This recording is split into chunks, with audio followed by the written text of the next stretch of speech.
الصلاۃ والسلام علیک یا سیدی یا رسول اللہ وسلم علیک یا حبیب اللہ۔ آج کی آڈیو اور آج کا سوال پھر مدینہ منورہ کے بارے میں ہے۔ آقا علیہ الصلاۃ والسلام کے در کی حاضری کے بارے میں بہت سارے جو سوالات ہیں وہ میرے پاس اکٹھے ہو گئے تھے، اور بہت ساری ہماری سسٹرز جو ہیں انہوں نے اس ضمن میں بہت سارے میسیجز کیے اور پوچھا اس بارے میں، تو میں نے کہا کہ ان تمام سوالات کی ایک اکٹھی آڈیو جو ہے وہ ریکارڈنگ میں آپ لوگوں کے سامنے رکھ دوں، تاکہ جو آپ لوگوں کے ابہام ہیں اور جو آپ لوگوں کے آنسو ہیں اور جو آپ لوگوں کی مایوسی، ایسی مایوسی جو انگزائٹی بنتی جا رہی ہے یا احساس جرم میں بدلتی جا رہی ہے، وہ چیز جو ہے اس سے آپ نکل سکیں۔ تو میری بہت پیاری بہنوں، اس چیز کو سمجھ لو، یہ چیز ہمیں پتہ ہونی چاہیے کہ مدینہ منورہ جانے کی طلب، مدینہ منورہ میں حاضری، یہ بہت پیاری تڑپ ہے، بہت پیاری تڑپ ہے۔ جس دل میں مدینہ شریف حاضری کا شوق پیدا ہو جائے اور وہ شوق جو ہے وہ تڑپ بن جائے اور انسان اس پہ سوچے اور نہ جانے پر اس کی آنکھوں میں بے بسی سے آنسو آنے لگیں، تو یہ بہت بڑی سعادت ہے۔ سب سے پہلے تو اپنی اس خوش بختی پر اللہ کا شکر ادا کریں اور کسی طرح کی مایوسی یا نیگیٹو تھاٹس کو اپنے اندر مت آنے دیں۔ بہت اللہ کا شکر ادا کریں کہ اللہ تعالیٰ نے آپ کو مدینہ شریف کی محبت دی، مدینہ منورہ جانے کی تڑپ دی۔ اسی تڑپ پر، یہ تڑپ ایسے ہی نہیں ملتی، یہ ادھر سے عطا ہوتی ہے۔ آقا علیہ الصلوۃ والسلام کی نگاہ عنایت ہوتی ہے تو یہ تڑپ ملتی ہے۔ اچھا، پھر ایک اور بہت یہ ہماری بچیاں بھی ہیں ماشاءاللہ سے ان سوالات میں یہ اس بات پہ مایوس ہونے لگتی ہیں، یہ کہتی ہیں کہ یہ جو نعت کا شعر ہے، آتے ہیں وہی جن کو سرکار بلاتے ہیں، تو پھر کیا وجہ ہے کہ کیا ہم اس قابل نہیں ہیں کہ سرکار ہمیں بلائیں؟ تو اس کا کیا جواب ہے؟ تو میری پیاری بیٹیوں، یہ اس چیز کو آپ سمجھو کہ یہ بات بالکل درست ہے کہ آتے ہیں وہی جن کو سرکار بلاتے ہیں۔ وہاں پر حاضری صرف فزیکل حاضری نہیں ہے، یہ جو محبت رسول ہے یہ بہت ماورا چیز ہے، یہ زمان و مکان کی قید سے آزاد چیز ہے۔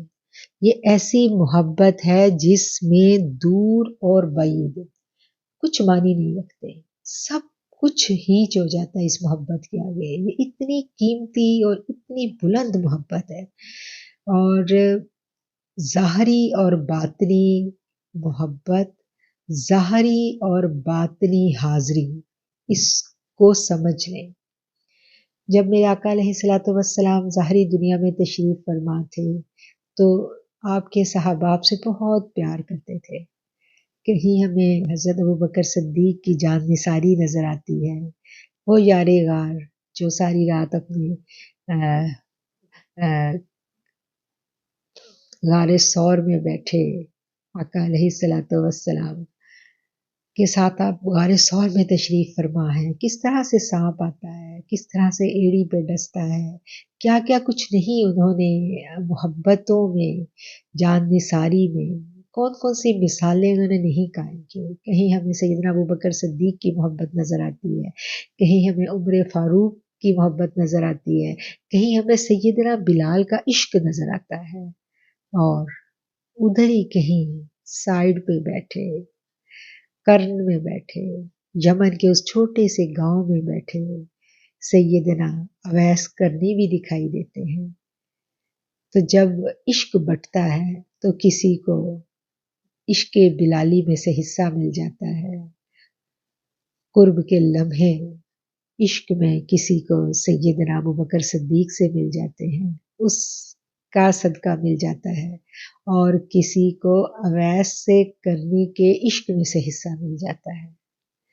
تو ویسے کرنی جو تھے ان کی جو محبت تھی، جو ان کا عشق تھا، وہ تو بن دیکھے کا عشق تھا، وہ تو زمان و مکان کی قید سے آزاد تھا. اور جو پاس ہوتے ہیں نا، جو قریب ہوتے ہیں، وہ تو ظاہری جو صحبت ہے اس سے فیض یاب ہوتے ہیں، اور جو دور ہوتے ہیں ان کی جو روح ہوتی ہے وہ باطنی صحبت سے فیض یاب ہوتی ہے.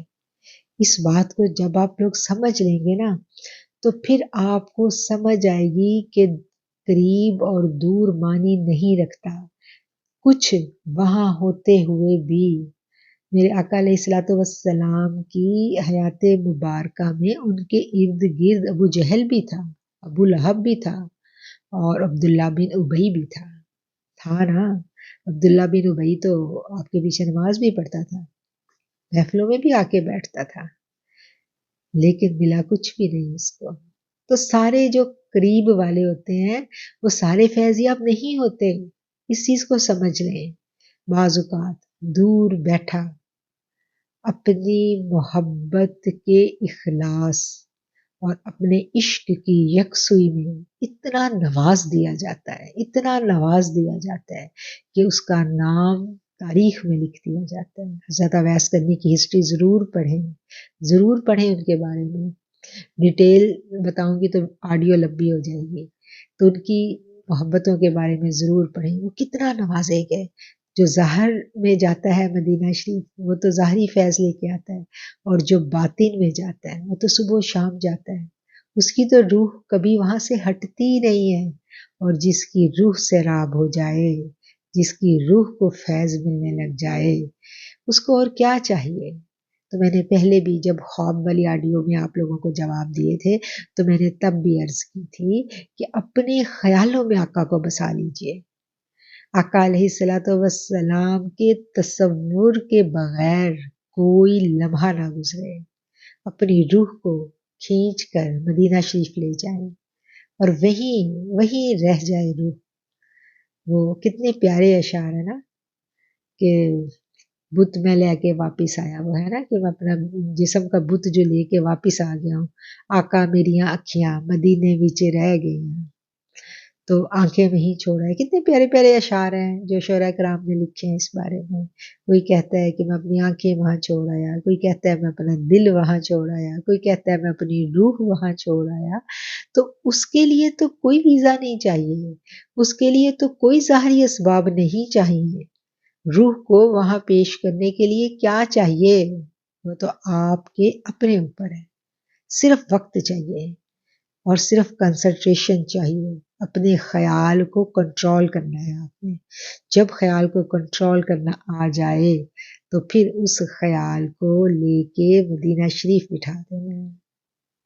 تو بس یہ کرنے کا کام ہے. یہ تو ہر کوئی کر سکتا ہے، ہر امتی کر سکتا ہے. اور جو کرے گا پھر وہ نواز دیا جائے گا، پھر شکوے ختم ہو جاتے ہیں. پھر وہ اتنا نواز دیا جاتا ہے، اتنا نواز دیا جاتا ہے کہ دوسروں کو نوازنے پہ اس کی ڈیوٹی لگ جاتی ہے. تو اس بات کو سمجھیں. اللہ تعالیٰ آپ کا حامی و ناصر ہو، اور اللہ عشق بلالی میں سے ہم سب کو حصہ مل جائے، ہم سب نواز دیے جائیں. میرے گوشہ نور کی تمام بہنیں نواز دی جائیں. آمین. سنیں.